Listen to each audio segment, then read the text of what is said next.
Tenemos la inmensa suerte de que nos acompañe uno de los grandes intelectuales de los últimos años, Carlos Berzosa, que es catedrático de Economía Aplicada, ha sido decano de la Facultad de Economía, de Económicas de la Complutense, rector de la Complutense, etcétera, y ahora sigue colaborando en muchos sitios, en muchos medios, y acaba de sacar un libro con otro de los grandes, José Luis San Pedro, La inflación al alcance de los ministros.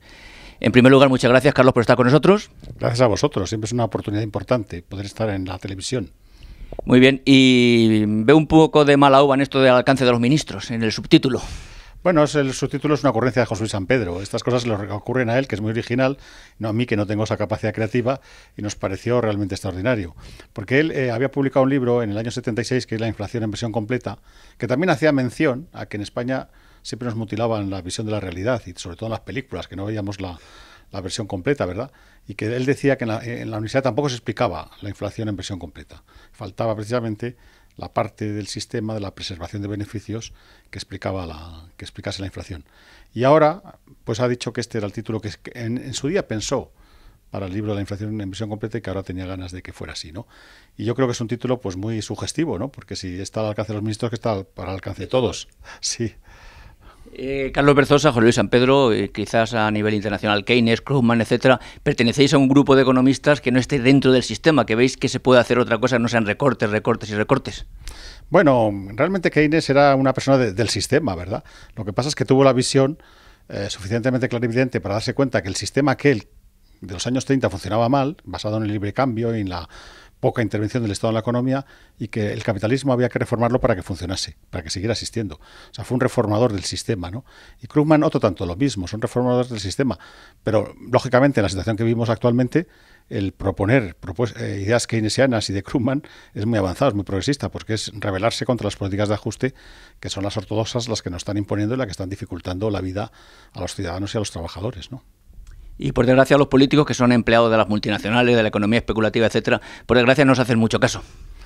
Pues hombre, claro, si los políticos están más en función de los intereses de estas empresas y de los grandes poderes económicos y financieros, pues no nos van a hacer caso a nosotros, ¿no? Pero a veces las necesidades obligan, porque el capitalismo se vio obligado precisamente a reformarse en la línea keynesiana, a generar un estado del bienestar, a hacer sistemas fiscales progresivos, y entonces a veces para poder sobrevivir necesitas cambiar. Es lo que decía Maura en España, ¿no? En el principios del siglo, ¿verdad? 20, cuando decía, hagamos la reforma desde arriba porque si no nos hacen la revolución desde abajo. O sea, que a veces la reforma es para que el sistema no se caiga. En estos momentos no parece que el sistema en los países desarrollados peligre por revoluciones o por grandes momentos sociales, aunque haya hechos puntuales, ¿no? Como la lucha de los mineros o el movimiento 15M. Va a caer por sí mismo, ¿no? Porque es un sistema ya senil, con muchos agujeros, y que realmente los propios que lo dirigen no saben muy bien por dónde tirar, no saben muy bien por dónde funcionar, y no se puede pensar que atosigando tanto a las gentes y creándoles tanta incertidumbre esto va a tener resultados, ¿no? Entonces habría que atacar a los mercados financieros, a ponerles límite, a ponerles coto, a regular más el sistema financiero, que se ha demostrado que desregulado es capaz de llevarnos al abismo como nos ha llevado, y que de alguna forma hay que cambiar todo esto, ¿no? Para hacer también una economía más justa. Es que en los últimos tiempos ha aumentado enormemente la desigualdad en los países ricos, en casi todos, ¿no? Sobre todo en Estados Unidos, que es el epicentro de la crisis. Y eso es lo que está sucediendo, que hay una concentración de riqueza realmente impresionante. Y claro, siguen siendo estos ricos los que siguen llevándose el gato al agua. Y los demás, pues ahí estamos, reduciendo, vemos cómo se reducen nuestros sueldos, se nos suben los impuestos, perdemos renta disponible, pero bueno, algunos no somos los más agraviados, es la gente que pierde el empleo, ¿no? Esa es la... Y sobre todo los jóvenes, ¿no? El paro juvenil es tremendo. Yo creo que esto es echar por la borda a tanta gente preparada y con ganas de trabajar, que es una sociedad, no se lo podría permitir, no se lo debería permitir, ¿no?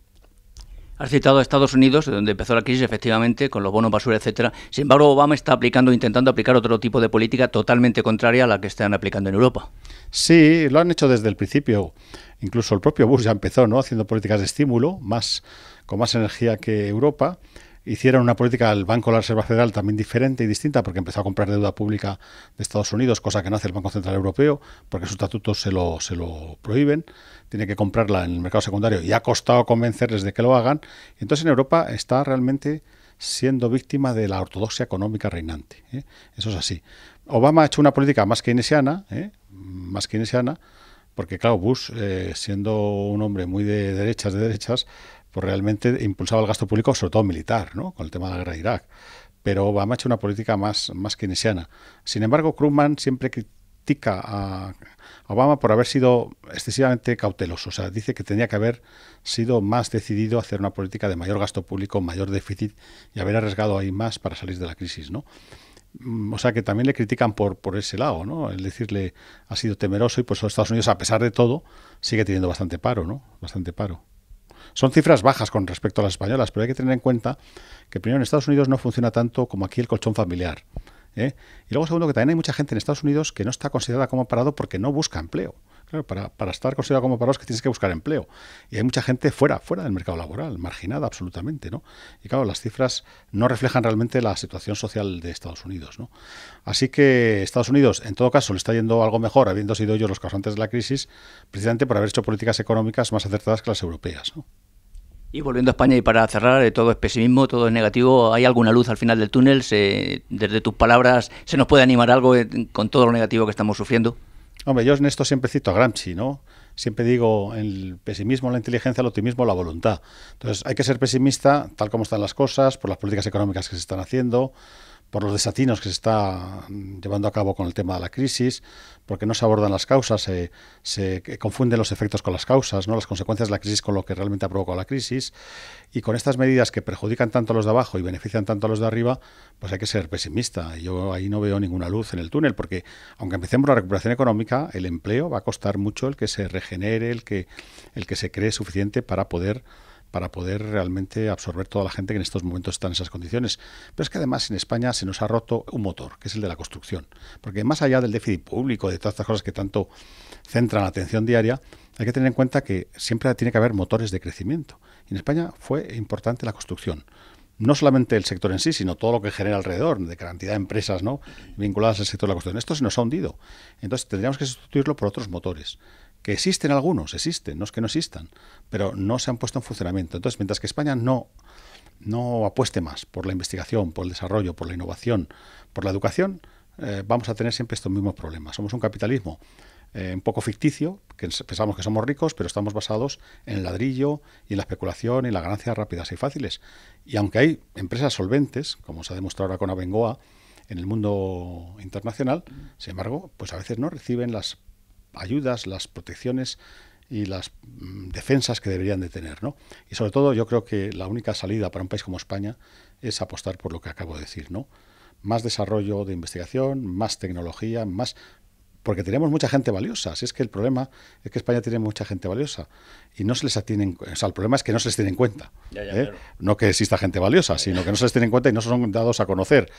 Y yo, como rector, algo que he aprendido es la cantidad de buenos científicos que tenemos en las ramas de ciencias, en las ciencias de la salud, y eso podía ser un gran potencial para hacer una economía diferente a la que hemos tenido en los últimos años. Pero no se hace, se recorta más investigación, se recorta educación y se piensa salir otra vez a ver si se recupera la construcción. ¿Cuál es el problema de España? Que ese motor que se nos ha roto tenemos que cambiarlo por otros. Muy bien, pues que te escuchen los políticos. Muchas gracias. Perdona, un momento. Optimista la voluntad. Creo y confío en las gentes, en el movimiento 15M y en otras fuerzas que realmente están luchando, como los mineros, que son los que pueden hacer cambiar la realidad. Muy bien, pues algo positivo al final. Muchas gracias. Sí. Gracias a vosotros.